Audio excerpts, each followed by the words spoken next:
തിരുകേശ വിവാദത്തിൽ മുസ്ലിം ലീഗ് സമസ്ത ഭിന്നതയ്ക്ക് താൽക്കാലിക പരിഹാരം. വിഷയത്തിൽ സർക്കാർ ഹൈക്കോടതിയിൽ അഡീഷണൽ സത്യവാങ്മൂലം നൽകുമെന്ന് സമസ്തയ്ക്ക് ലീഗ് നേതാക്കൾ ഉറപ്പു നൽകി.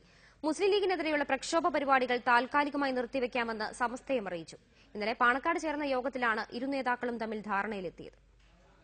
ഇന്നലെ രാത്രി വൈകി പാണക്കാട് ഹൈദരലി ശിഹാബ് തങ്ങളുടെ വസതിയിലാണ് ലീഗ് സമസ്ത നേതാക്കൾ യോഗം ചേർന്നത്.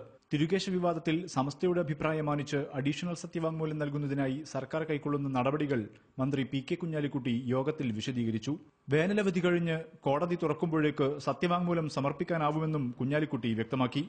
വിശ്വാസപരമായ കാര്യമായതിനാൽ തിരുകേശത്തിന്റെ കാലഗണന സർക്കാരിന് നിർണ്ണയിക്കാനാവില്ലെന്ന പരാമർശമൊഴികെ സമസ്ത ആവശ്യപ്പെട്ട ഭേദഗതികളോടെയായിരിക്കും സത്യവാങ്മൂലം സമർപ്പിക്കുക. തെറ്റിദ്ധാരണകൾ നീങ്ങിയതായും ലീഗും സമസ്തയും ഒരുമിച്ച് പ്രവർത്തിക്കുമെന്നും യോഗത്തിനു ശേഷം മുസ്ലിം ലീഗ് സമസ്ത നേതാക്കൾ അറിയിച്ചു.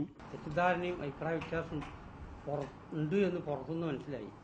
അതിനെപ്പറ്റിയൊക്കെ ഞങ്ങൾ കൂടി ഇപ്പോൾ എല്ലാം ക്ലിയറാക്കി.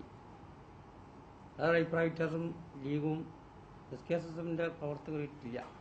ഈ ചർച്ചയിലൂടെ എല്ലാ തെറ്റിദ്ധാരണയുടെയും ആ കാർമേഘങ്ങൾ പൂർണ്ണമായിട്ട് നീങ്ങിയിരിക്കുകയാണ്.